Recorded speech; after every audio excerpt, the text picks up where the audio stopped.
The countdown is on. Everything you need to get the edge at the end of the market day. This is The Close. A potentially massive increase in U.S. tariffs leads to a decidedly massive decrease in stock prices. Live from Studio 2 here at Bloomberg headquarters in New York, I'm Romaine Bostick. And I'm Katie Greifeld. We're kicking off to the closing bell in the glasses. We match, actually. Let's talk about where we stand in this market because it is ugly out there on this Friday afternoon. You can see the S&P 500 now down by more than 2%, being led by a decline in big tech. The NASDAQ 100 currently off by about 2.7%. You're seeing a real rush into bonds right now for the protection that you can find in the long end of the yield curve. At least that's the calculation right now, with the 10-year Treasury yield down between 8 and 9 basis points. We are actually looking at 4% right now.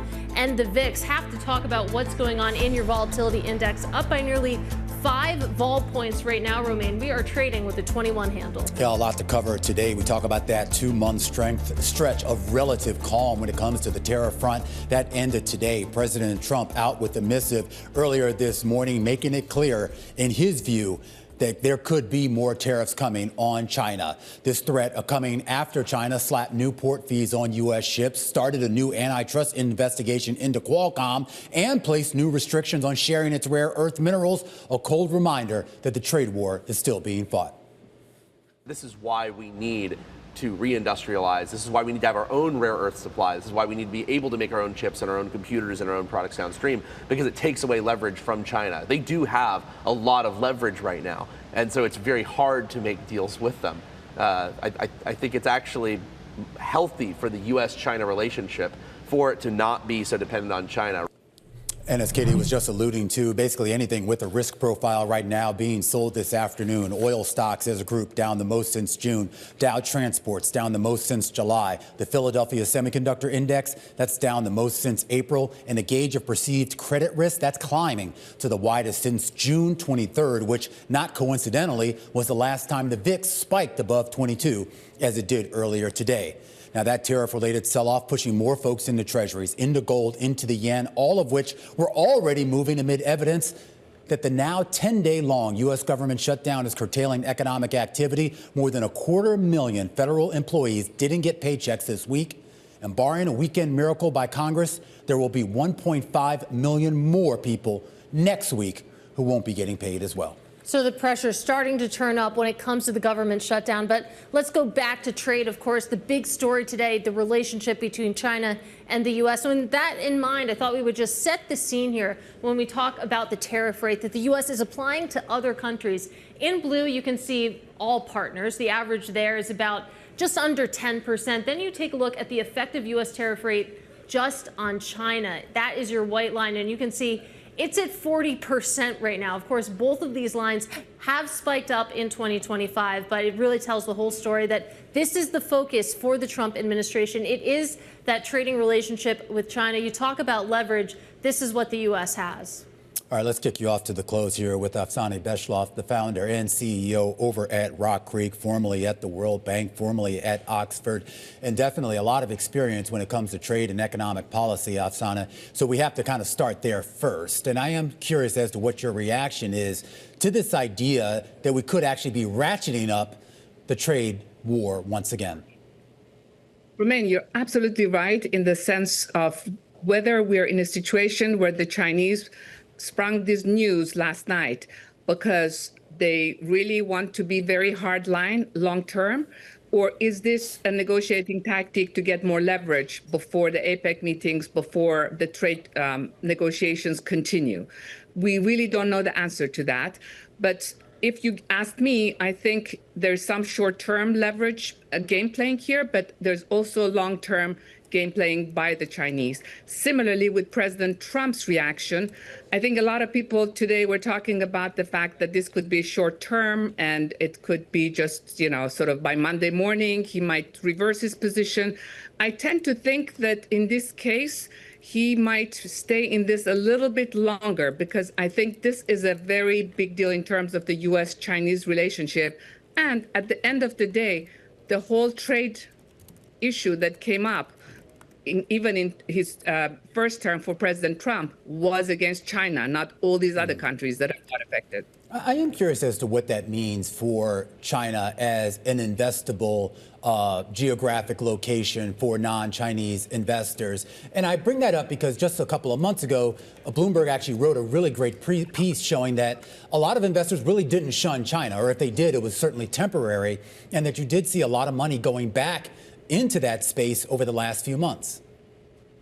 I think what changed is in the last, 10, 15 years, people started slowly adding to their Chinese exposure, and it became a part of their portfolios. They might even, in some cases for big institutional investors, have a X% allocation specifically to China, not just EM. And what has happened in the last 2-3 years with all the policy changes that President Xi put in place, investors really started feeling very uncomfortable because he started interfering with their market economy, insofar as you could call it a market economy. I think that continues. I think institutional investors, at least, seem to be still uncomfortable looking at the China for the long term. I think what we saw in the last many months is China trade. So that's why we saw a flow back into China. But for many people, it's a trade. It's not a long-term position. Right, and that's an important distinction there, of course, a long-term position versus a trade. I want to talk about what this means for the rest of emerging markets, because in the last couple of years, especially, the phrase emerging markets ex-China has become a pretty popular one. So how much does the situation with China, what we're seeing in terms of what's being traded back and forth between the U.S. and China in terms of policies, how does that sort of ripple into the rest of EM? It will, by the way, be very interesting to see exactly what happens next week is the World Bank IMF meetings here in Washington. So we will hear a lot more details on more specifics and all the growth assumptions that the IMF is making. But what we're seeing right now, Katie, is that with EM did, if you, again, look over 10 years, 15 years, 20-year periods, has not performed EM ex-China across the board. India did. A few other countries did, Taiwan did, but for TSMC reasons. But really, by and large, if you look at long-term EM, especially if you look at it on a volatility-adjusted return, certainly did not do what we would have liked it to do. Now, in the last year, that has not been the case. In the last year, EM across many areas, LATAM, some countries in Eastern Europe have done particularly well. The big question is looking forward, what's going to happen given this war and given how China has become very important to the debt situation of many of these emerging markets. Will they cope?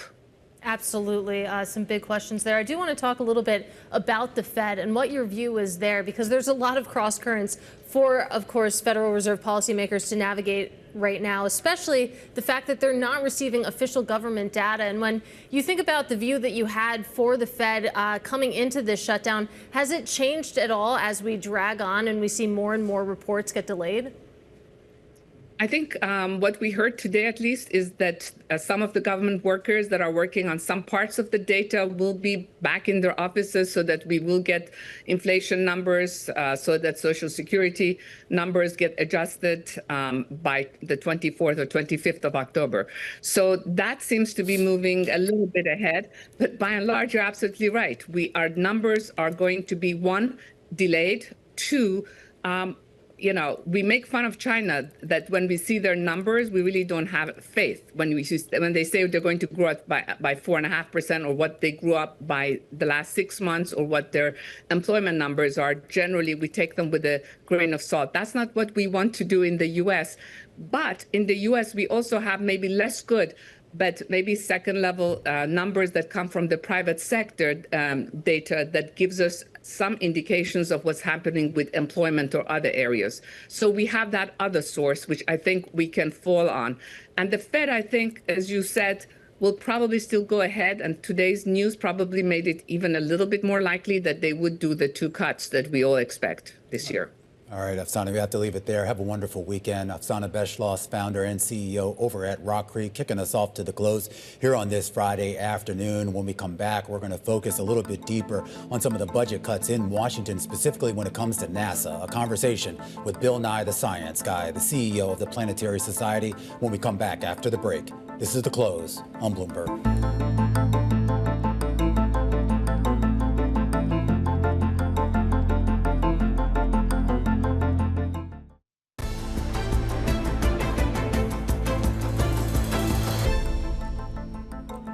Well, NASA is caught in the crosshairs of the Trump administration's proposed budget cuts. Scientists and space advocates scrambling to save the organization from a potential 47% slash in funding, with 85% of staff furloughed amid the government shutdown. All while the president considers reviving fintech billionaire Jared Isaacman's nomination to lead NASA. Joining me now is a familiar face fighting against this, Bill Nye, the science guy. He is the CEO at the Planetary Society. Bill, fantastic to have you with us. Of course, we had Monday's day of action. You played a strong part in organizing that. Tell us about what the reception has been like from the Trump administration, from Congress, in trying to push back against some of these proposed cuts. Well, Congress has been great. So both the Senate and House have pushed back, rejecting virtually all of the proposed cuts.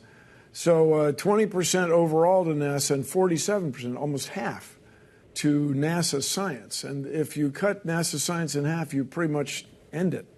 So what the expression is extinction level for science. And so the reason this matters is every dollar you spend with NASA, it goes into the economy about a factor of 3. It inures to a benefit about 3x of what you put in. And then the other thing, you guys were talking about China and our relationship to China. China National Space Administration, rather, is doing amazing things. They have some very smart people, and they're exploring space for the same reasons we are.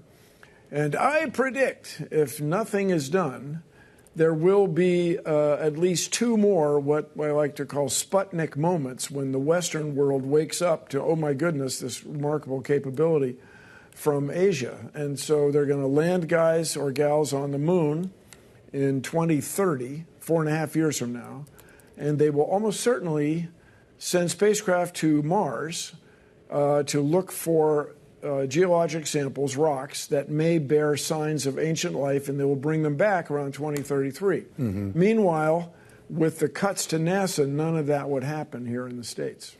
I am curious, and I like how you quantify the idea of sort of what the economic impact of NASA is. And I go back to your history, and particularly with some of the things that you've worked on. You were instrumental, I believe, in working on some of the sundials that went on to a couple of the Mars rovers. See what he did there? Instrumental. I got him. It's an instrument. But talk a little bit about it, Bill. In all seriousness, I mean, talk a little bit about why that's important for the average person. Because I think the average person looks at this and just thinks, okay, we're just shooting stuff up into space just for, just for giggles. Oh, no. So everybody, we're having this conversation right now because of so-called space assets. We would not be able to predict weather. We would not be able to have situational awareness for the military. We would not have satellite internet service. We wouldn't have any of these things without exploring space. Furthermore, everybody knows the expressions Big Bang. Everybody knows black hole. These are a result of space exploration.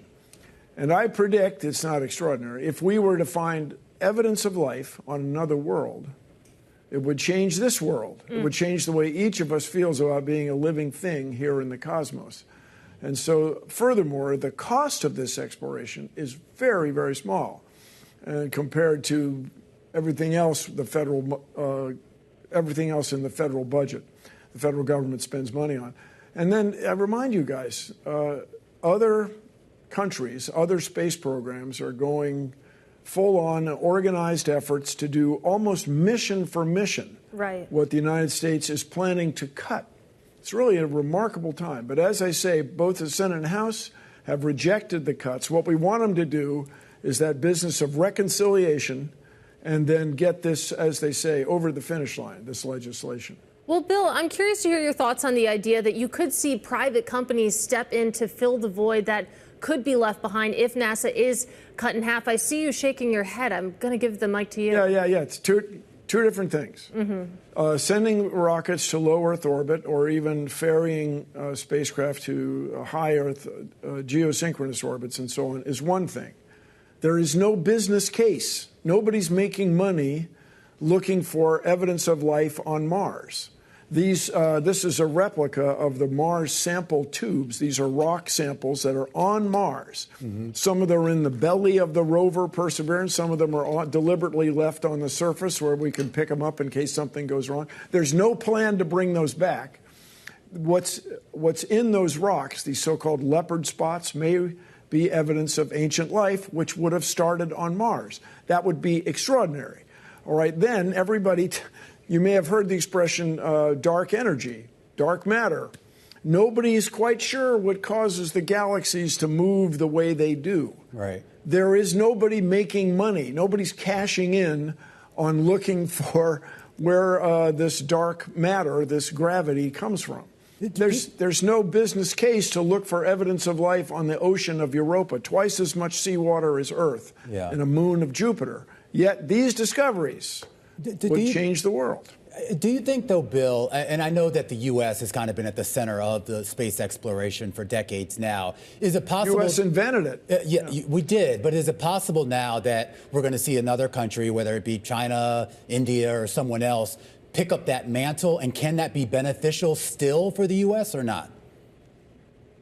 Well, I don't think it's what people want. I don't think most people in the United States, most U.S. citizens, would be joyful that another space organization was able to put people on the moon again without the U.S. having a presence, or to send spacecraft, rather, missions to these more distant destinations: Jupiter, Mars, Europa, Titan, moon of Saturn. Also, you guys, the plan now is to just turn these spacecraft off.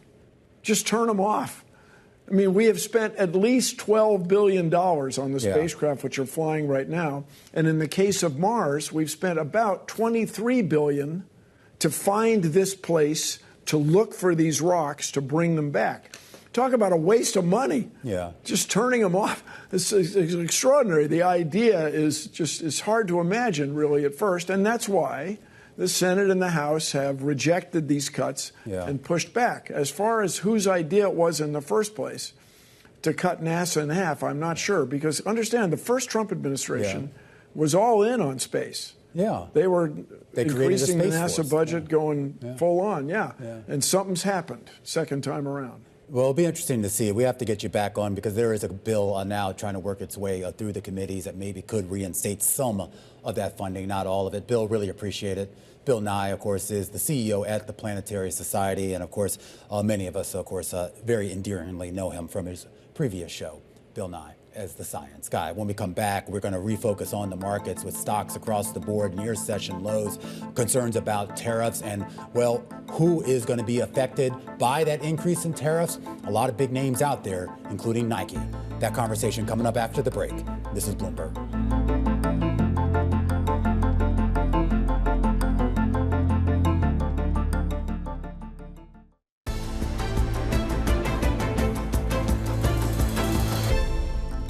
With the sell-off extending as we get closer to the closing bells, a look at one big individual mover, Nike down more than 4% in the wake of President Trump threatening a massive increase on tariffs on goods from China. Joining us right now to talk a little bit more about this is Andreeva, Piper Sandler's managing director and senior research analyst. And I do want to start off with this idea that Nike has to be one of the biggest payers of tariffs in the U.S., even before this current round of tariffs out of the Trump administration. They updated us just a few weeks ago, basically saying, expecting $1.5 billion in incremental tariff impact. And that was based on what we knew just a few weeks ago. How are you modeling this? Well, thank you for having me, by the way. And Great to be here. I think the narrative of this tariff volatility and uncertainty is bad news for the whole space, not just Nike. Overall, Vietnam is the biggest country of manufacture of the category that Nike sells the most, which is footwear. But of course, China exposure is significant as well, and this is not helping an already difficult narrative of a recovery, for the company. We will say, we're recommending Nike. We're really encouraged by what we heard last week, and the green shoots in demand that they talked about. And we think with the stock, it's still about the rate of change from here on, and the stock is actually lower now than it was before the really good quarter that they just posted. Yeah, I hear what you're saying there. I know you have an overweight rating on this stock. Shares down another 4%. But in terms of potential catalysts here or reasons to be bullish, I know that you recently put out your teen survey. And what sticks out to me, Anna, is that you take a look at where Nike ranks. It's #1 when it comes to clothing among that specific age group. Yes. So Nike, continues to be #1 brand for the teen consumer in footwear. In fact, we look with Nike more on a sequential change in the business because this is a turnaround. And as I mentioned earlier, it's more about the rate of change, from here. And we thought it was incredibly encouraging that this is for the first time in 4 reads of the survey. Nike sequentially did not decline as a favorite footwear brand for the teen, while again maintaining its #1 spot. As a favorite athletic brand, Nike actually grew sequentially. So again, there are green shoots happening with the business. They've talked about running, basketball, and training up actually double digits in the U.S. This past quarter. Running had already been making some strides, and now we got 2 other categories, contributing to that. And so far, we're seeing most of that, sequential improvement and build with the guy consumer. The girl, is still kind of voting down on Nike, but we'll see what happens. We're pretty optimistic about the Nike Skims partnership. Yeah. We've been monitoring that, and I think that could provide some nice brand halo for the brand. Well, that's what I'm curious about, Anna, too, because in this, you kind of list some of the celebrities and influencers that teens pay attention to. Are they paying attention to the big name athletes? Or is that what's going to get them to buy Nike products, or is it they want to see the Kim Kardashians and I guess other non-athletes wearing this stuff? Yeah, I think that's a good question. Nike has been investing especially in female athletes and kind of elevating the importance of that for their consumer. And that's been, moving the needle slowly so far. But we're, optimistic that we're going to see more ahead. And we do think, the Nike Skims type of a partnership for, athleisure type of a younger teen especially could be pretty significant looking out. All right, Anna, got to leave it there. Great to get some time with you. That is Anna Andreeva. She is Piper Sandler's Managing Director and Senior Research Analyst. Now coming up, a wide-ranging conversation with John Rogers, the Chairman, Co-CEO, and CIO over at Ariel Investments. That's up next. This is Bloomberg.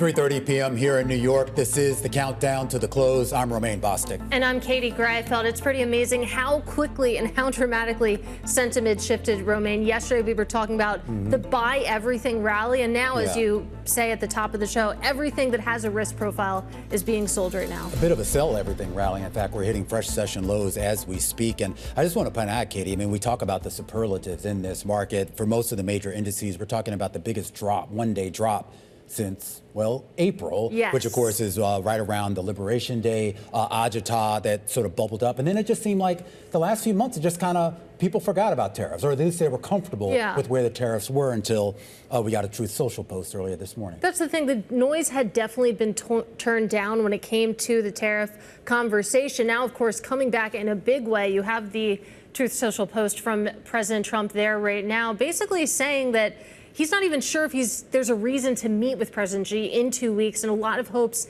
had been pinned to that conversation. Yeah, and in fairness to the president, I mean, as you know, he does fire off these missives kind of on a whim. But we should point out that China has actually taken a lot of measures over the last few days. I mean, in fact, the last few hours, including more restrictions on the export of rare earths, potential investigation, antitrust investigation into Qualcomm, and a couple other things that I'm forgetting. So there's been some concern here that China itself has kind of ratcheted up the pressure, and maybe that's why Trump felt the need to do it. You know, I had a chance to sit down with John Rogers just I a heard little while about ago. that. Yeah, he runs co-founded Ariel Investments, and I actually had a chance to talk to him about a wide range of things, including his thoughts here on the tariff picture. Take a listen as to what he had to say.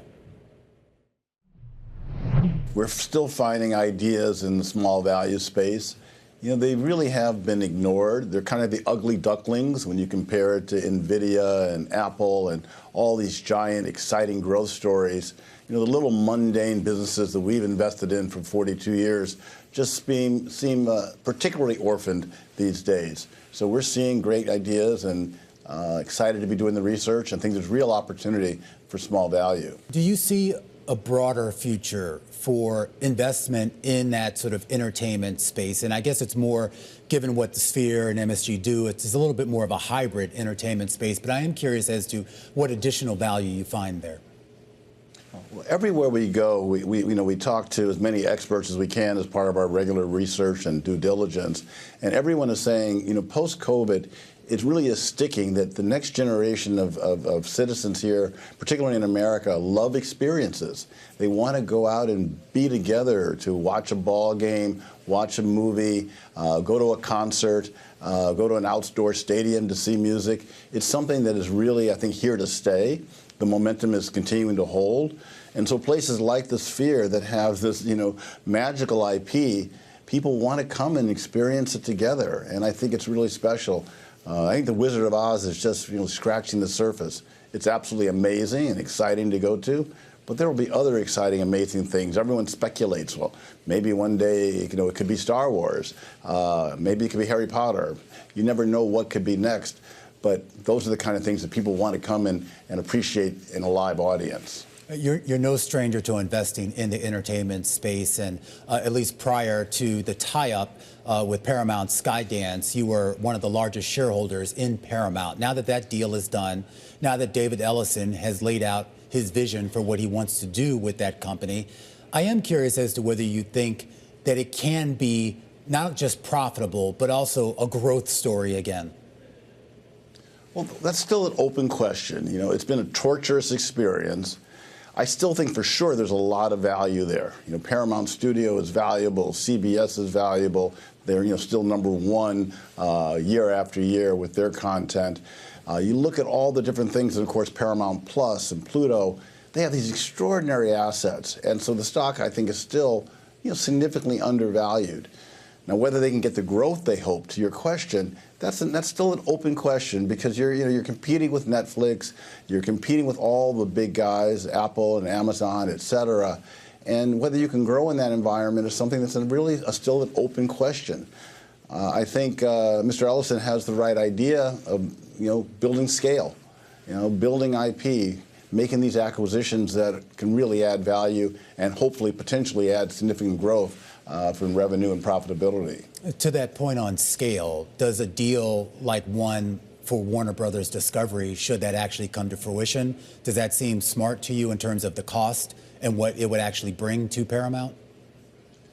Well, I've been reading an awful lot about it and talking again to as many experts as possible. I think that acquisition makes a lot of sense. It brings scale, as you suggest. It'll make them one of the major players that will be there forever. And at the same time, there's huge synergies, you know, huge cost cuts that are available. You need to have 2 major studios. Maybe you could sell one of the studios in studio lot and, you know, all the real estate value that's there. But also just, again, extraordinary amount of synergies that are there, extraordinary amount of cost cutting that's there. And we put it all together.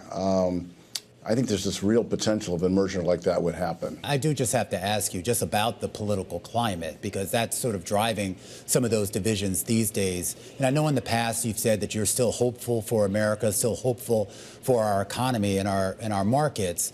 But when you look at what's going on, particularly in the city where you sit, where Ariel sits in Chicago, which has been the subject of some of the ire out of the White House, what do you make of it? I just think it doesn't make any sense at all. The city has never been more beautiful. It's never been, the safety issues are drifting away. The violence is going down.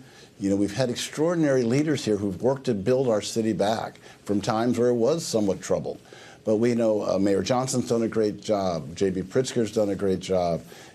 Former Secretary of Education Arnie Duncan with his CRED program, the Anti-Violence Initiative, have made a major difference. And our business community, our civic committee, headed up by Derek Douglas, everyone's come together, and we're fully on line together. We have the same perspective that our city is really on the way back. Things are great. We got additional headlines out of the White House with regards to tariffs, potentially more tariffs on China, largely because the president says that he doesn't think Xi Jinping is cooperating enough in the negotiations.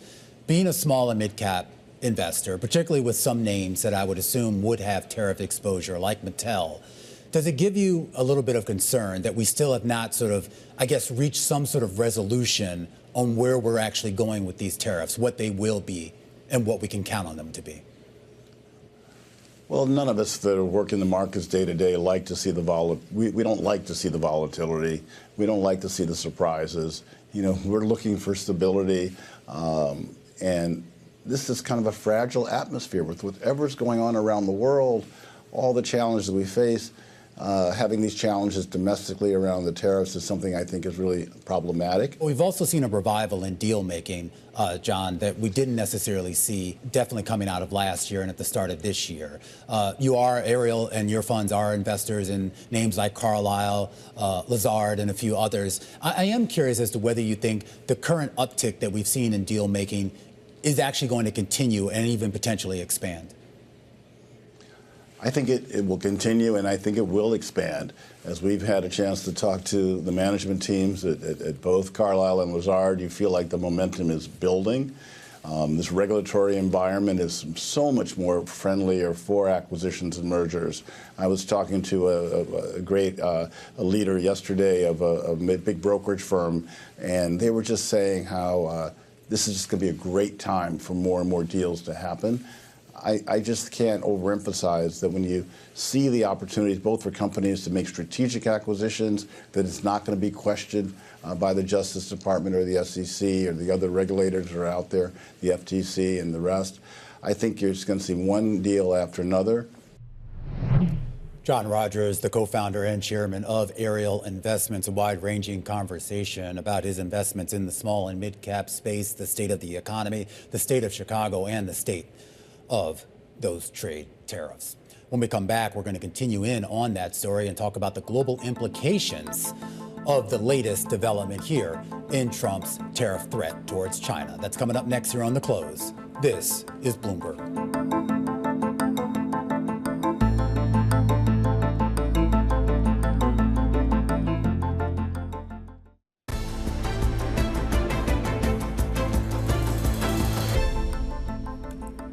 Well, let's get back to our story of the day, and that is President Trump reviving his tariff threats towards China, saying his administration is weighing, quote, massive levies on Chinese products, in addition to other serious countermeasures. For more on the potential global impact of heightened tensions with China, we're joined now by Adam Farrar. He is Senior Asia-Pacific Geoeconomics Analyst for Bloomberg Economics. Adam, it's great to have you with us. Let's talk through the timing here, because we're about 2 weeks away from what was supposed to be a meeting between President Xi and President Trump. It looks like right now, just reading President Trump's remarks on social media, that might not happen. Is there a path for de-escalation here? Thanks so much for having me on. I think the answer to that right now seems to be still a yes, despite the rhetoric that we saw from President Trump today. A lot of the actions we've seen over the past couple months from China and the United States have been, it appears, to try and build leverage in this broader trade negotiations that are ongoing. And certainly elements of China's moves yesterday on export controls seem to be in that manner, all pushing towards this potential meeting between Xi and Trump to hash out some sort of trade agreement. And President Trump may be legitimately upset about what happened, but by laying out these potential threats and not giving a lot of clarity as to what they are, it remains unclear whether we're really going to see changes in U.S. policy or whether it's posturing for changes prior to the meeting. Well, that's what I'm curious about too, Adam, because I seem to remember that every time there was some sort of development, a phone call or some sort of correspondence, we heard from the president, usually on social media, that somehow things were going well. What actually has been going on over the last few months? Has there actually been meaningful negotiations at a high level? So we've had these series of high-level meetings going back to the spring, led by Secretary Besant and occasionally Secretary Lutnick, that have continued to kind of move the ball forward generally. But when we look at the topics they've discussed, often it was kind of solving near-term problems or smaller issues rather than kind of these broader issues related to the trade balance that seem to be at the root of President Trump's complaints about China. And so we find ourselves here just weeks away from a supposed meeting without a lot of evidence of progress on those core issues and even issues related to things like purchase agreements on U.S. agriculture, which China has pulled back on significantly and has become a major political issue here in the U.S. And so despite progress in things like TikTok and some efforts to resolve China's export controls on rare earths, we just haven't seen those bigger moves. Yeah, and it's a good reminder that we're talking about a lot of non-tariff measures here and items. Adam, have to leave it there. That is Adam Farrar. He is Senior Asia-Pacific Geoeconomics Analyst for Bloomberg Economics. It's interesting, Romaine. I've seen some people raise the point that maybe we'll see a revival of the taco trade if we see what's happening in equity markets right now continue and worsen. And it's not just equities. Keep in mind, we're seeing a sell-off in the commodity space, particularly with soybeans, which China is traditionally a big buyer of, not necessarily this year, and other assets as well. All right, we're 15 minutes away from the close. We'll take you there next with John Belton.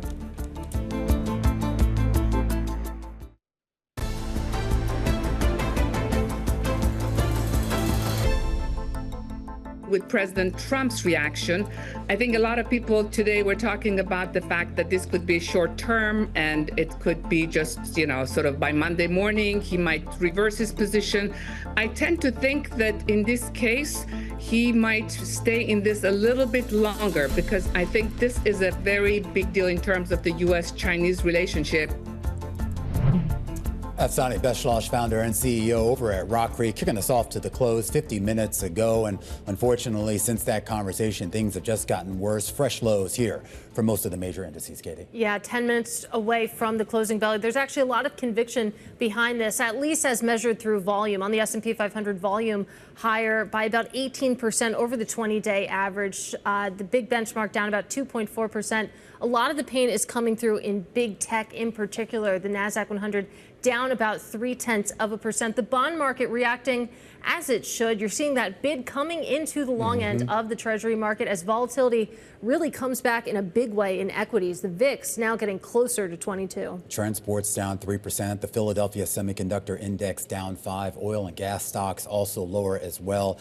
And we haven't even really talked about what's happening with crypto here. You're looking at Bitcoin down about 3.5%. Ether down more than 7%. John Belton joins us right now, portfolio manager and managing director for growth portfolios over at Gabelli Funds. And the funds that you manage, John, have had a pretty phenomenal year, largely because of that tech and AI trade. With what we're seeing today, and I know this is just one day, John, does it give you any concern that maybe that trade might be off? Well, I mean, first I'd start by saying thanks for having me. And I think we were probably overdue for a day like this. The market's been, U.S. stocks have been so strong, so consistently for several months now. I think we had 25 record closes in the S&P 500 in the third quarter alone. That's a first time that's happened in more than 25 years. We've had an almost 40% move off the April lows. So I think market's due for a breather.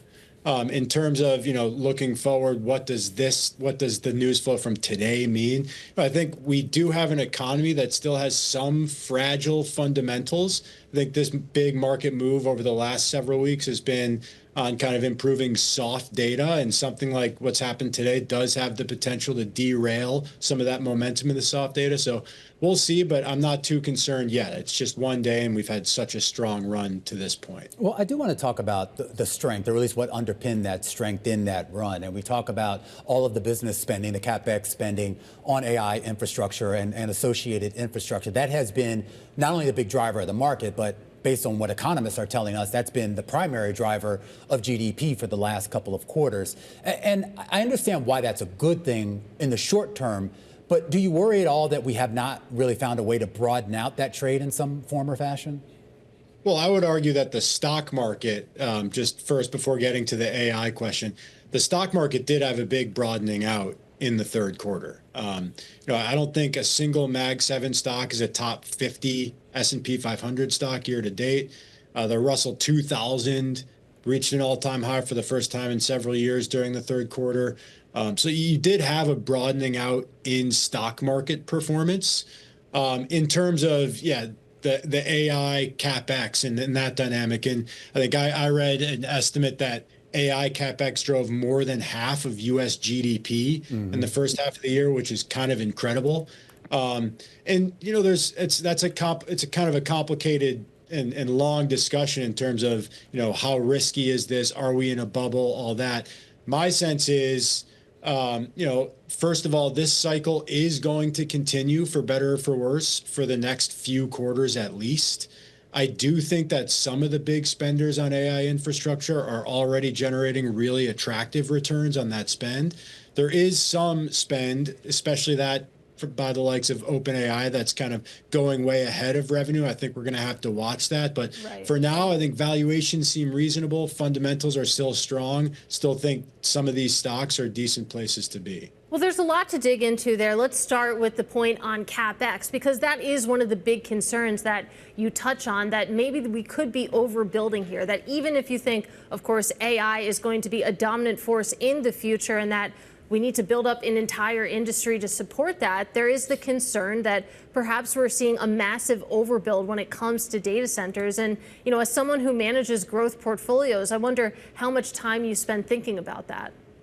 I spend most of my life thinking about that, actually. But so, I'd start by saying, let's think about the 5 largest spenders in this CapEx cycle. In order, those would be Amazon, Microsoft, Alphabet, Meta, and Oracle. Okay. So of those 5 companies, 3 of them operate the 3 largest digital media platforms in the world. Digital media is a use case for AI that is already operational at global scale. So dollars being spent on AI infrastructure to support digital media businesses, those dollars are getting very attractive returns today. I'm really not concerned about that type of spend.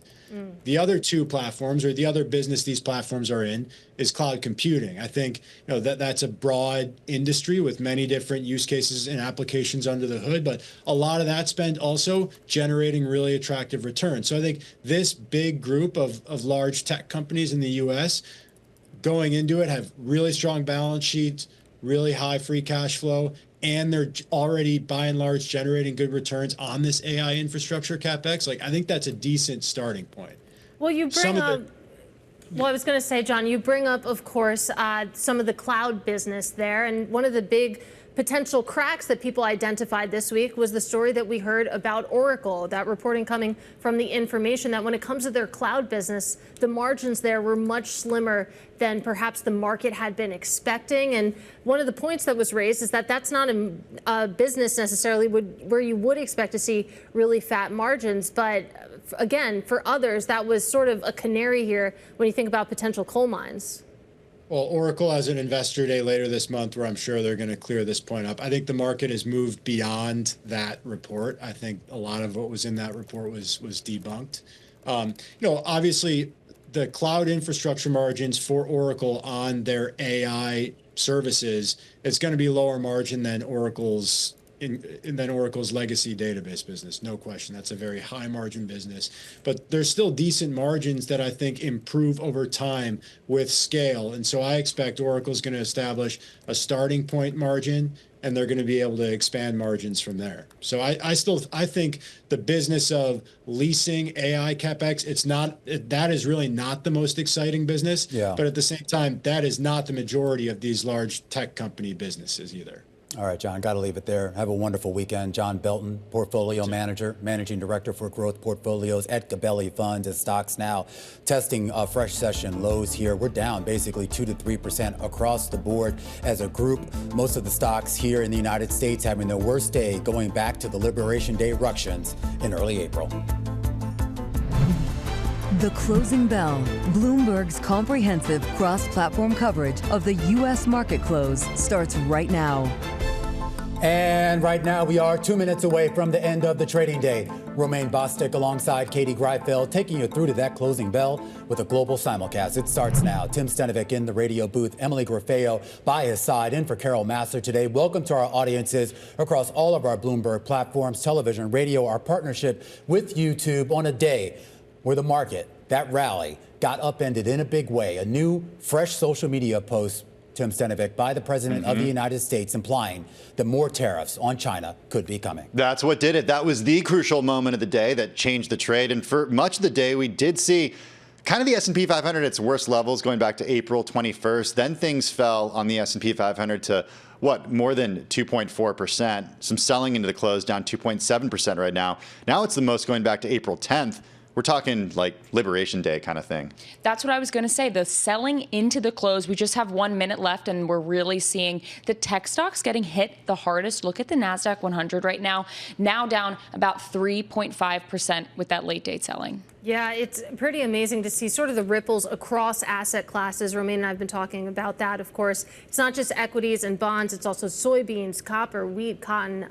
Really far and wide implications here. Yeah, you saw a bit of a spike in the VIX up around that 22 level at one point in the session here. You're seeing a big bid go into certain havens. You talk about the record run in gold. Take a look at the record run in silver and look at the big bid that we're seeing today into the yen and into the Swiss franc. As we get the closing bells here in New York, I guess they're required to clap and they're required to cheer, but not a whole lot to actually cheer about. The S&P 500 looks like it's going to close the day down by about 180 points, or about 2.7%. That's going to be the worst day for the S&P since April 10th. The NASDAQ 100 and NASDAQ Composite each down more than 3% on the day.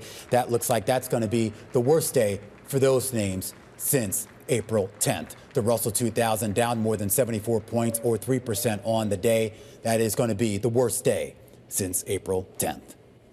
Yeah, taking a look at in the S&P 500, a deeper dive in there, pulling back the layers. Things don't look so good if you're long this market.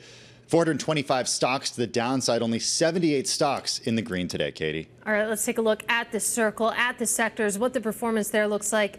It's not good. You only have one spot of green there, and that is consumer staples, up about 1/3%. Just tells you what a defensive trade this is today. You think about what the big loser here is, and it's tech, down about 4% as a sector. Those chip names in particular hit hard, but really red across the board, Tim.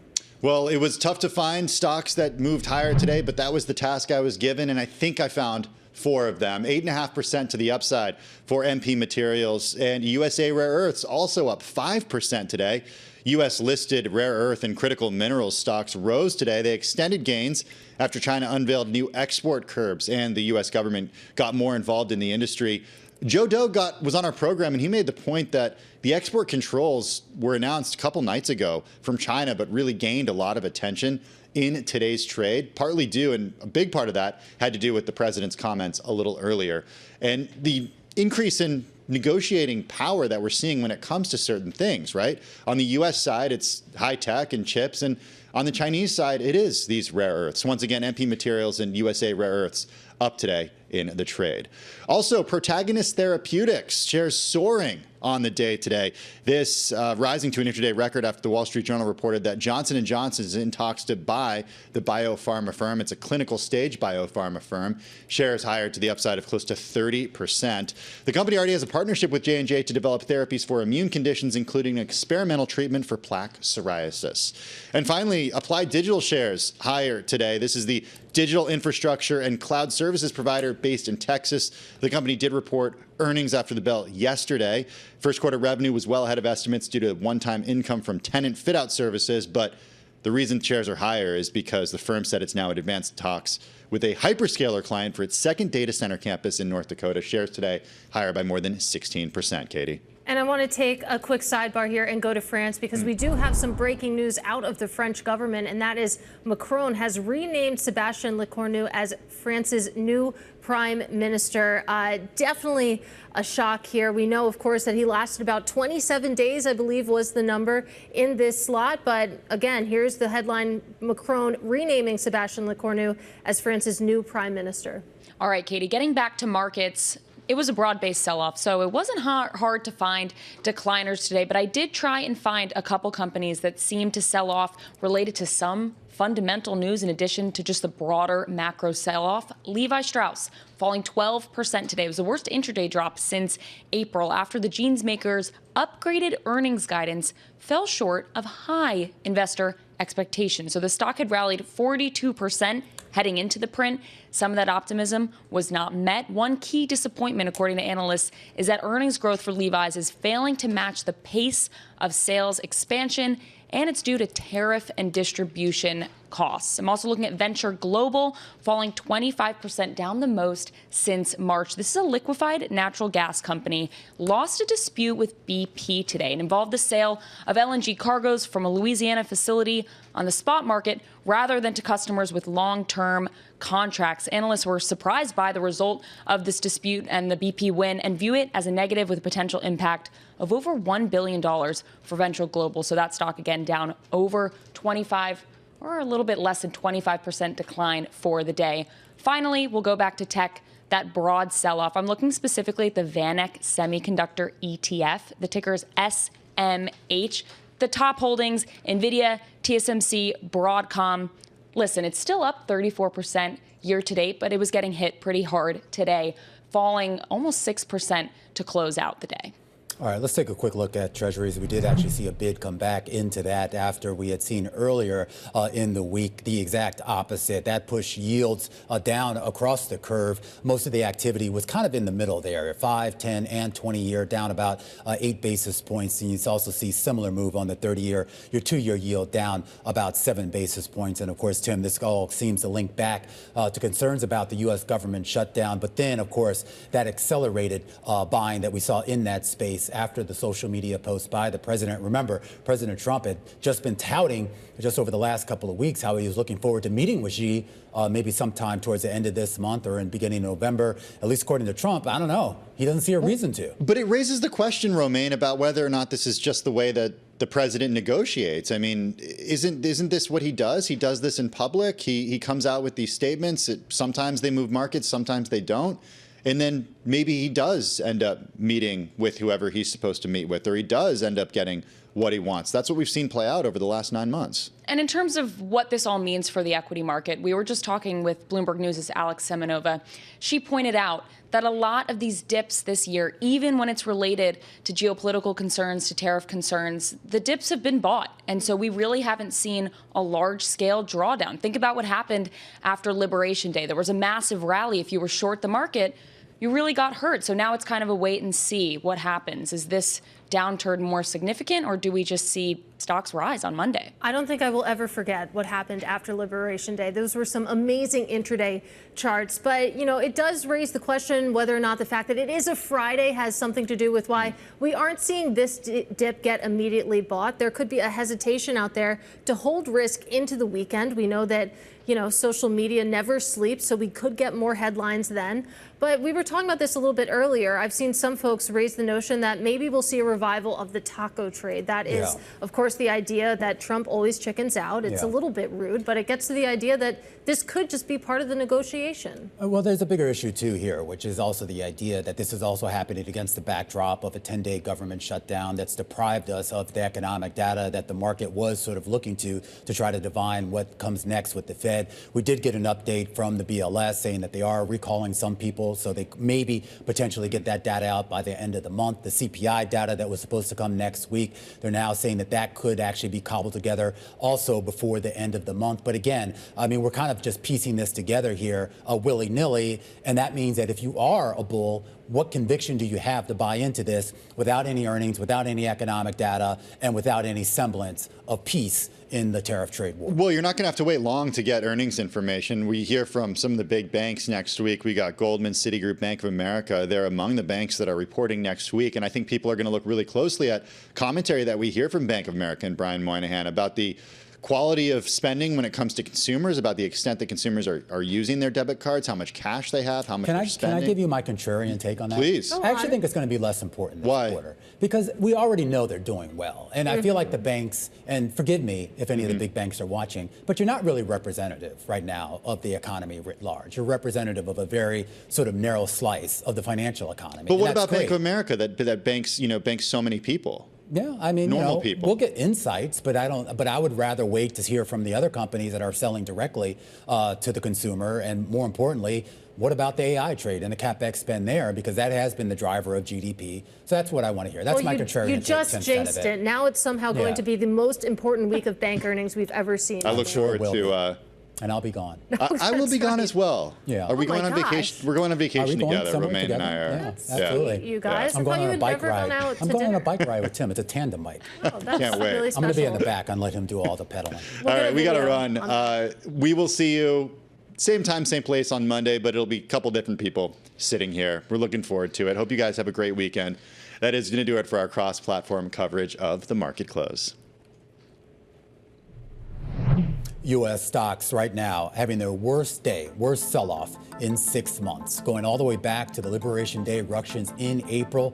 For a period of time, it looks like investors thought the tariff issue was behind them. We just learned today it's not. A conversation when we come back with Jeff Moon, president at China Moon Strategies, and a former U.S. assistant trade representative for China. This is The Close on Bloomberg.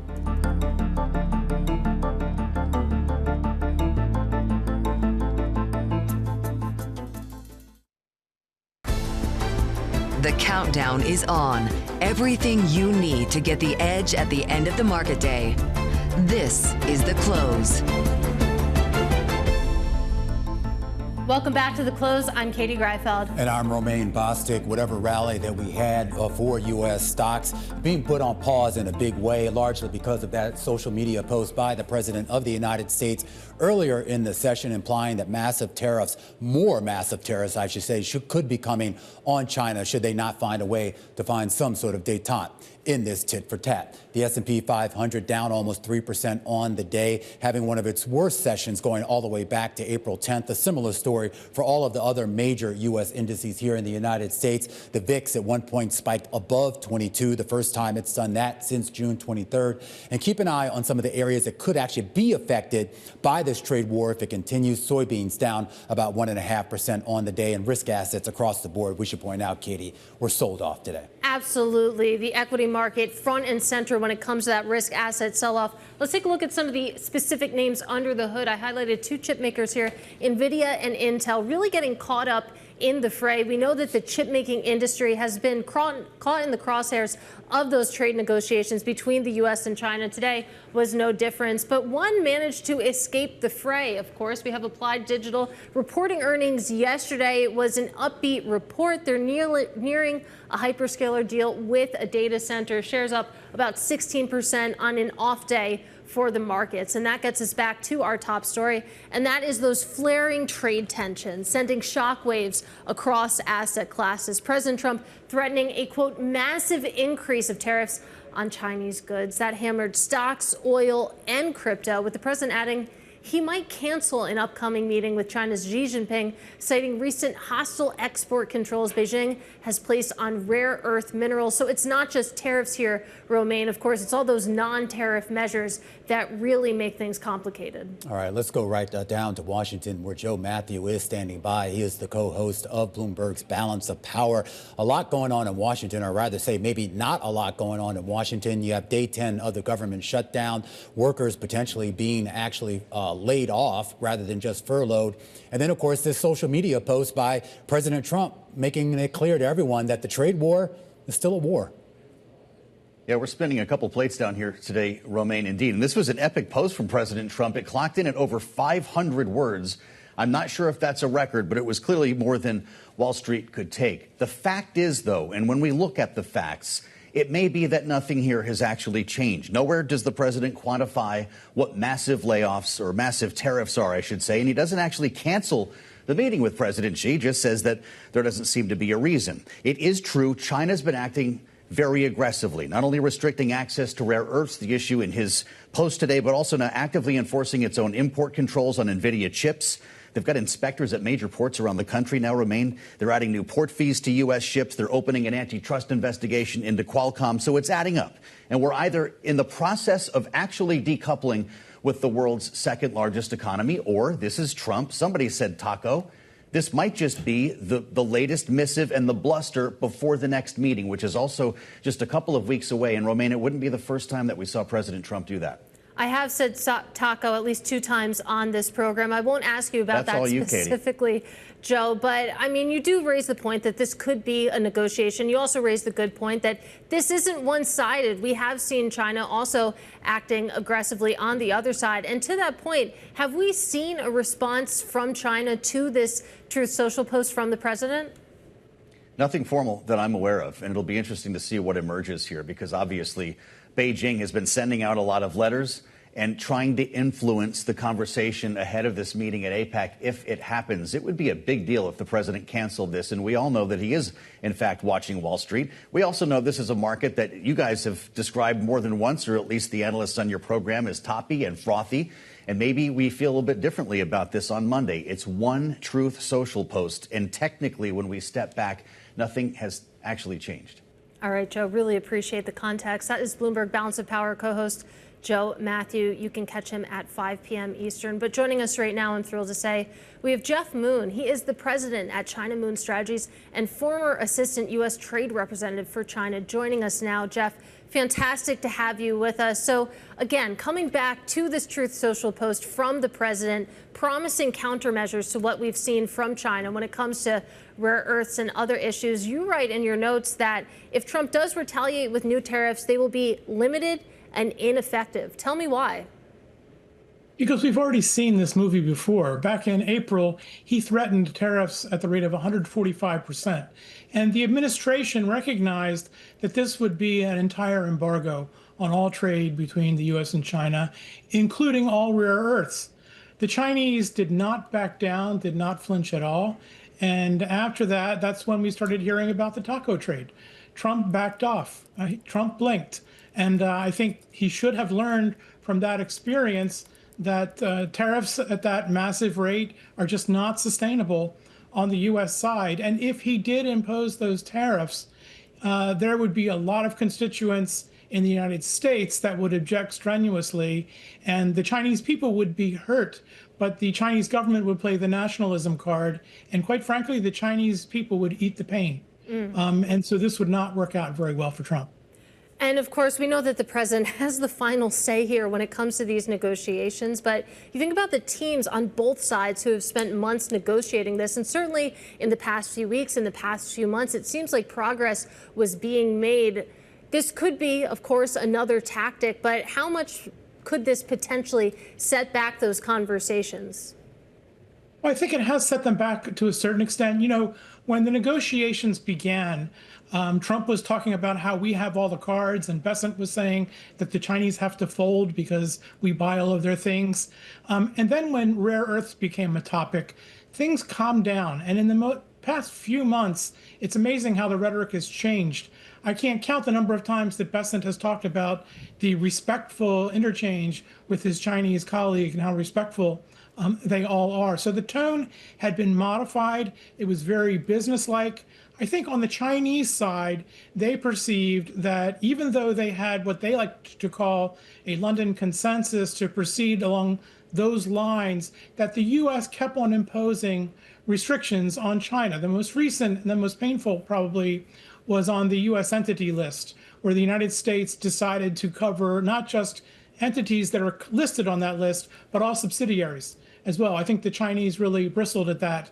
And that may be why they are reacting here and saying to Trump, you know, knock it off. If you want a respectful dialogue, you can probably have that. But if you don't, if you keep going down this road, then we can match you. Yeah. And one other thing that's interesting to me is that, China just came out of its week-long National Day holiday, and it announced these restrictions right after that. So that means that these restrictions were planned and approved before the holiday. Right. This is not an accidental event. This was something that was very intentional. Well, I'm curious as to what you make out of the strategy on China. I mean, we always kind of talk about what the U.S. or what Trump's strategy is. But, I mean, you had a kind of a front row seat back when you were at the assistant U.S. trade representative for China affairs during the Obama administration. So that predated the first Trump administration. And I am curious as to how much their approach, the Chinese approach to the U.S. has changed over the last 8 years. Well, we're seeing a lot of the same tactics that we used to see. It's just that it's much more aggressive, I think. The Chinese have always retaliated. I've been telling my clients for years that when the Chinese feel that they've been aggrieved, they will retaliate 100% plus 10% extra. They have always looked for leverage of various forms. One way they do that is to try to divide and conquer. That is to find interests in the United States that will oppose the U.S. government, for example, the semiconductor industry in this case, and also to try to do the same thing internationally, to try to find other countries that will object. The Chinese, another consistent Chinese theme is self-sufficiency. The Chinese, contrary to the Trump administration's belief that the Chinese might become dependent on U.S. technology, the Chinese, since the founding of the People's Republic, have always talked about developing their own technology and never being dependent on foreigners. And so there are a lot of these themes. It's just we're getting them in different flavors, I think, in this context and more aggressively. Well, that's what I'm curious as to what the U.S. could even offer in these negotiations that would be meaningful. I mean, first of all, we should just kind of point out, I mean, at least based on Bloomberg calculations, the effective tariff rate on Chinese goods is already around 40%. And for certain products, it's basically 100%, which basically means you're not buying them, more or less, right now. So I don't know what additional tariffs would actually do. But for China that's already seeking out chips from elsewhere, that's seeking out soybeans and other agricultural goods from elsewhere, that is looking to export its own goods that it would normally send to the U.S. elsewhere, what do we bring to the table in the negotiations, given how much of a runway China has had to adjust? Well, the Chinese want several things from the United States. They want tariffs to be lowered, specifically the 20% tariffs that Trump imposed supposedly due to fentanyl. They do, despite what they say, they do want U.S. chips. They've just imposed a variety of restrictions, but they want those chips, and those restrictions could be lifted instantly. They need some things from the United States. They need airplane parts, for example. Chinese students want to come to the United States as well. They want to invest in the United States as well as a way to invest in firms and get around some of these tariff restrictions. And the U.S. has a lot of restrictions on Chinese investment. So there are a lot of issues that have been under discussion, and there are things that the Chinese want from the U.S., although you're right that they have systematically been sort of rerouting both their needs and both their exports to avoid restrictions in the U.S. All right, Jeff, great insights. I have to leave it there. Jeff Moon, former assistant U.S. trade representative for China, and now president over at China Moon Strategies. When we come back, we're going to talk about that jolt felt along Wall Street because of those tariff concerns. That comes up when we come back after the break. This is The Close on Bloomberg.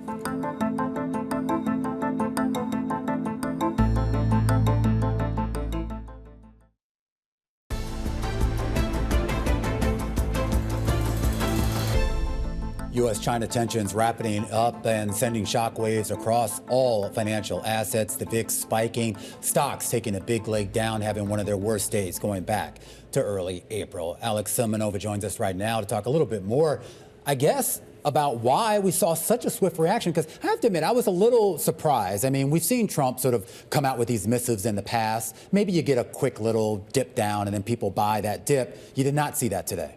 Yeah, I mean, I would say it's surprising in a sense that we've seen stocks going nothing but up for so long. But the setup was pretty much kind of the perfect recipe for something like this to happen. Valuations have gotten so stretched near the highest levels in 25 years after a 35% rally since April. It was one of the best 6-month stretches in history. So sentiment was highly elevated, and it wouldn't take much for negative news to kind of topple stocks, whether it be a rise in rates, a bad signal from the labor market, in this case, an exogenous headline like Trump's tweet right now. And in this event, it was a situation where a lot of Wall Street was expecting that the worst of tariff headlines was behind us, and the cushion for any bad news was really thin, hence the reaction. But all that said, a lot of traders and strategists that I'm talking to right now are saying that it is time to revert to the taco playbook. Alex Altman over at Barclays said that. He's the global head of equities tactical strategies there. He says that Trump does not want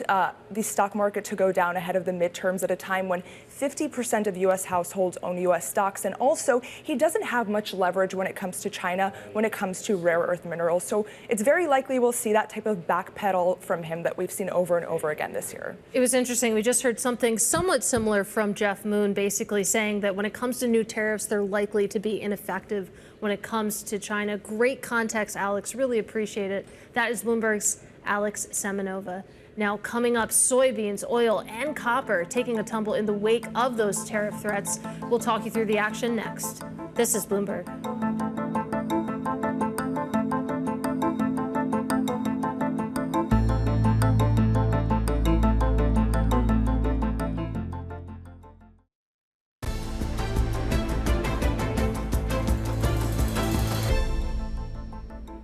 Well, soybeans have been slumping in the wake of President Trump's tariff threats on China, dimming hopes of a U.S.-China trade accord that could restart stalled American soybean exports to their top market outside of the U.S. Joining us now to discuss is Bloomberg's agriculture reporter, Michael Hertzer. And Michael, give us some context here, because it feels like this has been one of the key, if maybe unappreciated, issues, is that the Chinese just aren't buying American soybeans, at least not to the degree that the U.S. would like to see. I think everybody's a little bit surprised about how steady China's hand has been in holding out and, not buying U.S. beans. And last week's kind of move from Argentina to lower some taxes and get some supplies moving from there was another kind of shock development that didn't help us here in the U.S. So it gets to a question here, Michael, about with some of the damage that we've seen, particularly with regards to the lack of buying this season by China, whether that is something that longer term farmers here in the U.S. are going to have to contend with, or is there hope or possibility that we will see some normalization of the Chinese involvement in our agriculture market? I think kind of both scenarios are true. Right now, farmers would oftentimes sell soybeans kind of like right off the combine and deliver those right to the grain elevator, and they'd get loaded right into a train and go right to the port and right to China. And this year, farmers have kind of two choices. They can either sell at pretty low prices, below $10 a bushel compared to, 15, 16 and really good years, or they can put it away and just generate no cash at harvest and try to store it on the farm somewhere. So either way, that's kind of going to be a low cash flow environment that's going to be a strain on them and the community. And then on the other side of it, there is still the federal aid that's been dangled out, although with the government shutdown, that's kind of on hold as well. All right, Michael Hertzer, Bloomberg's agriculture reporter out there in Chicago. A close look at the drop that we saw today in the soybean space. At the same time, we saw a huge drop in oil. WTI down 4% on the day. A settlement, its first settlement below $60 a barrel since at least late May. Rebecca Babin joins us right now, senior energy trader at CIBC Private Wealth. And Rebecca, just kind of put into context why you would see a drop in oil like this because of tariff concerns. What's the connection? So the first and foremost thought when we hear tariff concerns for crude oil is, what does this do to demand? We're worrying about not just how much the U.S. will consume of Chinese goods based on higher prices due to tariffs, but also how much more cost will come with shipping crude oil across the globe. Both China and the U.S., as part of their kind of tariff talk and retaliation, have targeted shipping. So when we look at the amount of shipping that the U.S. ships crude oil all over the world, and if those shipping costs go up, we start to see an impact on demand. So it's about global GDP, where demand goes from here, and that both countries are targeting shipping, which could raise costs and therefore raise the friction points and costs of crude oil, thus also impacting demand.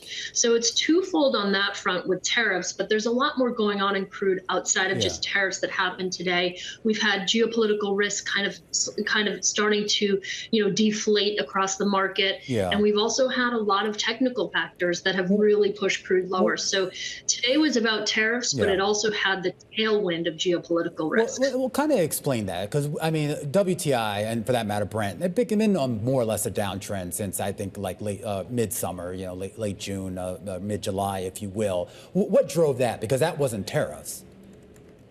Absolutely not. So that's been the kind of fear that the market's been pricing in about a global surplus. If we go back, OPEC Plus started unwinding some of their production cuts in the early part of the year and really accelerated them throughout the summer. So they ratcheted up the pace of they were bringing back their production. And that kind of shifted the way the market was anticipating inventory builds in the fourth quarter. And that has been coupled with the fact that we saw geopolitical risk kind of fade throughout the summer. So we had the pressure of a fundamental event, higher inventory builds, lower geopolitical risks, and now we have the added macro kind of factor that's really pushing it lower.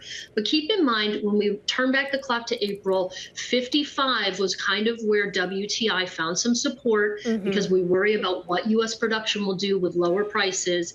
And so I expect that even though this was pretty violent, we're going to start to see some support levels in the mid-50s. Well, that's where I want to go. Where exactly is support? Because you take a look at the chart of WTI in particular, it feels like it had been loath to break below 60. We're below that right now, of course. So mid-50s, we're at 58. How much more of white space is there potentially left to go? It's a good question. And some of that depends on how this tariff kind of headlines roll over the next coming days. If we get an unwind or if we get a softening, I think we'll see support really come around that 55 level. If the rhetoric gets worse and we really start having to lower our demand estimates, keep in mind demand has held up really well this year. It's about 900,000 barrels a day demand growth. If we have to start ratcheting that down because this is truly going to turn out to a tariff war, we will see pressure down to the 50s. If you think that there's a potential that we get a softening and things aren't quite as extreme as they seem today, I think we see that support around 55. So we're going to be subject here to a little bit of that headline risk. And I would also just say with the inventory builds that everyone's expecting and are looming, they haven't come yet, but they're expected to come, it makes buyers who would potentially step in to buy this dip on fundamentals a little bit more cautious. So you might not see the support come in quite as quickly as you have when we're in an inventory drawing backdrop. Right now, that's not where we're at. So support has to be shifted a little bit lower based on that fundamental factor as well. Yeah, well, you're certainly not seeing the dip buyers today when it comes to oil, when it comes to pretty much any asset class. But you mentioned headline risk here, and I want to bring in geopolitics to this conversation because it seems like headline risk that actually sees follow through, it tends to be more to the downside. We haven't been able to build in that sustained geopolitical risk premium into oil. And Rebecca, I don't see any reason why that would change soon. So this is a great point. And the reason that has failed to kind of materialize into sustained rallies is that the risk has never turned into actual supply loss.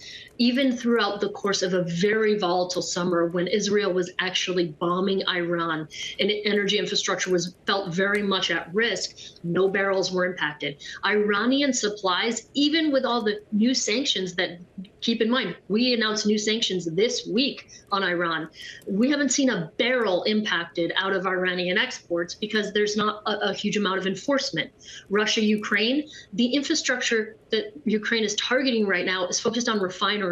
It's impacted diesel, it's impacted gasoline, it's impacted their domestic supply, has not impacted crude oil supply yet. So the more headline that comes that doesn't actually result in the barrel being lost from the market, you desensitize the market to reacting to it. And I think that will continue to play out until we actually see real barrels lost from the market. Geopolitical rallies will be used as selling opportunities for people who are worried about the fundamental and macro environment.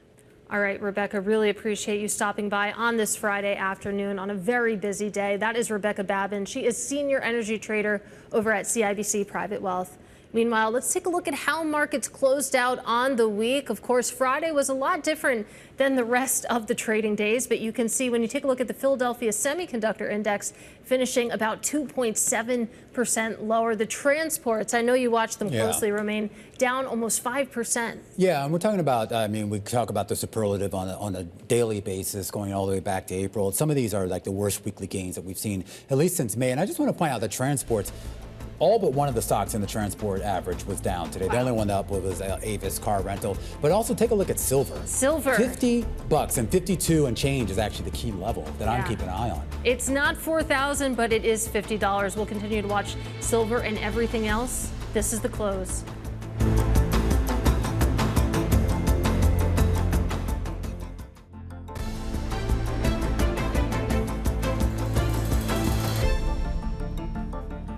Well, to put it mildly, U.S.-China tensions rattled markets on this Friday, with the S&P 500 seeing its worst drop since April, closing the day down more than 2.5%. You take a look at some of the action there. The Nasdaq 100 finishing 3.5% lower, and the small caps also taking a beating, down about 3%. Seeing volatility come back in a big way into this market, with the VIX trading with a 21 handle.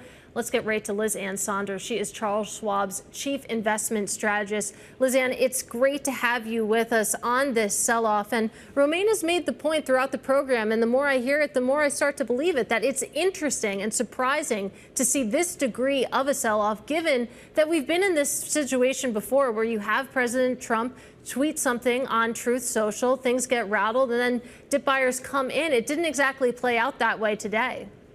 Well, Katie, you know what the difference might be? In this type of environment, it's very hard to anticipate in advance what the next social media post might be. We know that tensions continue to escalate here, but I think the issue is the setup.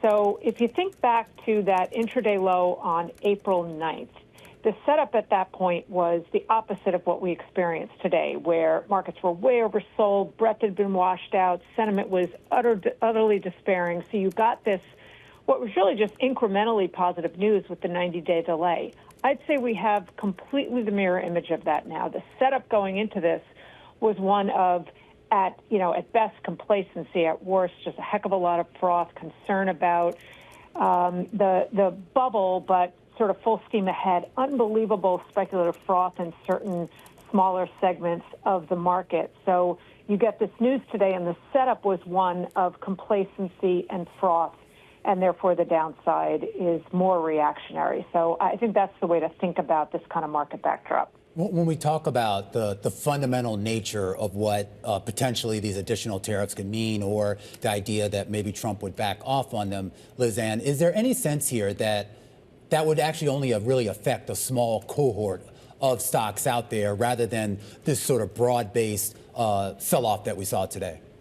Well, you're certainly seeing today the aim more at the tech area, China-exposed names. But we have to think, China is a major supplier, obviously, of rare earths and advanced materials. And that's not just things used in semis, but EVs and defense. And then it brings back concerns that are almost COVID-like concerns about major supply bottlenecks.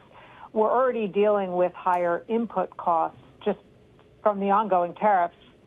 Even prior to today, U.S. imports from China are down about 30% year to date, but China's still the fourth largest import source. So there is still meaningful exposure, and it's exposure that spans beyond just the kind of tech ecosystem.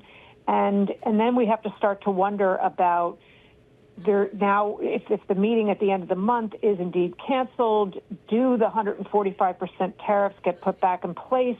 Right. That the current truce, I think, expires second week in November. So there's as Joe Matthew pointed out earlier on your show, there's lots of plates in the air that are spinning right now. Absolutely. Joe also made the good point that Trump didn't outright cancel the meeting. He's just considering that. So that's one of the big questions to watch. Liz Ann, I want to talk a little bit about the small caps. 2 days ago, you had a tweet that went a little bit viral that when you take a look at the Russell 2000, it's the unprofitable part of the index. Currently, 41% of the names in the index are unprofitable. It's that part, though, that has been outperforming relative to the profitable parts. And you think about some of the commentary commentary that we've heard today, that this market was setting up for sort of a drawdown of this magnitude. I wonder if that's one of the stats that supports that view. Yeah, that's been one of the concerns that we have had, that, and maybe a good news side of it is that we weren't seeing extreme speculative froth in the major names within the market, in the mega cap names. That speculative froth was really finding a home in those more esoteric micro cap segments of the market, baskets like drones and quantum computing, non-profitable tech, that bias down the quality spectrum within the Russell. And it's been our view that you definitely wanted to sort of fade that strength, given so much of it was driven by just momentum and performance chasing and FOMO. Everything got hit today. But I think that speculative froth at least was concentrated down the quality spectrum, and that may limit some of the broader pain within the market.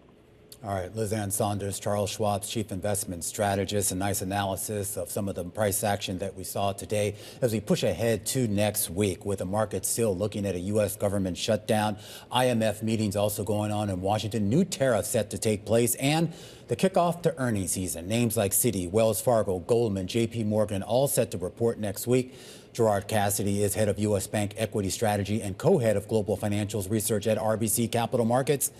And he joins us right now with a bit of a preview of what to expect. And Gerard, let's first start off with what we do know is going to be good. Trading revenue, capital markets. I assume we're going to hear some pretty good numbers out of these companies come next week. Romaine, I agree with you wholeheartedly. The trading numbers and investment banking numbers are expected to be very strong relative to last year due to the activity that we've already seen in the market this quarter. So to your point, and I agree with you, those numbers will be quite robust for the big banks next week. And this might be a little bit of a wild card, but we do have a redhead crossing the terminal right now that Morgan Stanley is asking to pull cash from Jefferies Point Bonita. And we know that this is related to what we've been seeing when it comes to First Brands. Now you have this news from Morgan Stanley, this reporting coming out about Morgan Stanley. I know Morgan Stanley is in your coverage universe, Gerard, and I wonder, what you think the potential fallout could be. There's still a lot we don't know, but just your preliminary thoughts. It's a good question, Katie, because obviously First Brands is a very large bankruptcy. We're going to find out as the bankruptcy unfolds who has all the exposure relative to the size of a Morgan Stanley or any of the big banks. This in and by itself is a manageable problem, but it is a problem, and it also might be indicative of other potential issues that we have to watch. What's really important for all of us to remember is that since the financial crisis, the U.S. banking industry has been de-risked by the regulators. And many of the problems we're seeing, whether it's in the commercial real estate markets or even this situation that's unfolding with First Brands, is outside of the banking industry directly. So right now, it doesn't look like the banking industry has great exposure to the private credit markets, where some of these problems could be underground right now. And I understand that, but kind of also to circle back to the big banks, there is some concern here, too, when we look at what's going on with First Brands and, for that matter, with Tricolor and a few other, I guess, if you will, industrial companies out there. There is this concern right now about what the actual health of the economy is, what the health of the consumer is. And when we start to get the numbers particularly out of more consumer-facing banks like Bank of America and Wells Fargo, Gerard, are you anticipating that we could hear some commentary from the CEO and CFOs about maybe some weakness in that space? Certainly, I think, Romaine, we will see here that in certain cohorts within the consumer, there's clearly a softening. That lower income cohort or lower FICO score cohort is certainly, struggling with the higher levels of inflation. But when you look at the higher FICO score consumers, they are in pretty good shape. And certainly the upper end is in very good shape. So you're right. We probably are going to hear about some softening in certain cohorts. But it's not across the board. It's not the entire consumer base. When you look at the national numbers on the consumer is still very healthy. Gerard, got to leave it there. Have a wonderful weekend, a busy week ahead. Gerard Cassidy, head of U.S. Bank Equity Strategy over at RBC. Earnings season kicking off next week. ostensibly with the big banks. When we come back, the president expected to make an announcement regarding drug pricing a little bit later today. AstraZeneca, a key name to watch in that space. We'll explain why when we come back after the break. This is Bloomberg.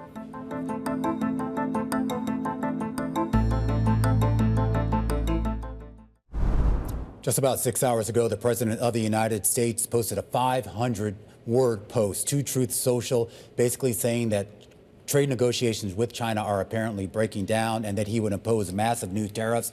The president now out with a follow-up post saying that he will impose tariffs starting November 1st on China of 100%, and 100% additional tariff, just to be clear here. Now, he does not specify all of the exact goods that would be subject to that, but this does appear, Katie Greifeld, to be an across-the-board 100% additional tariff on Chinese goods, primarily for what the president says is the export controls that China itself had imposed on the U.S. Well, to that point, also the president saying that on November 1st that the U.S. will impose export controls on any and all critical software. Of course, markets are closed right now, but the after-hours trade in some of the big ETFs, SPY and the Qs, you can see moving lower once again on a day that was already a significant drawdown in these U.S. equity markets. And we're actually expecting to hear from the president just a little bit later today. He was ostensibly supposed to have a press conference about drug pricing, and we're waiting to hear some of the details on exactly what that would mean. We did know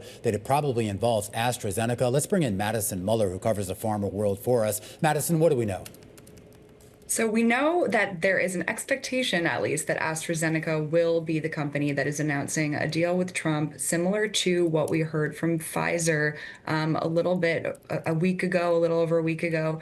And we're largely expecting it to follow the same format. I mean, Trump sent letters to 17 different drug makers, AstraZeneca included, back in July, making 4 demands of them to lower drug prices to similar to what other countries pay for Medicaid, as well as lowering drug prices for consumers through direct-to-consumer platforms. A lot of the drug makers have rolled out their own versions. Trump is also launching his own version called Trump RX. And so these are some of the details that we'll be looking out for in this announcement later. But what exactly this deal between AstraZeneca and the administration looks like remains to be seen. All right, Madison Muller, who covers healthcare for us. And again, stick around. Balance of Power will be up next, and they will have full coverage of whatever Trump has to say, particularly on the drug pricing issue. But of course, today was a big focus today, Katie Greifeld, on what's been going on the trade front. And of course, the big headline crossing the terminal just a while ago, the U.S. to impose export curbs on critical software to China starting November 1st, also adding 100% additional tariff on Chinese goods. Yeah, it'll be fascinating to see what happens over the weekend. We know that risk appetite absolutely soured during the normal hours, also falling a bit in the after hours, but a lot can happen in the next 2 days. All right, and a lot can happen over the next hour. Joe Matthew and the team at Balance of Power, they're coming up at the top of the hour. They're going to have some more details about what exactly is going on in Washington and how it might affect the markets. This is Bloomberg.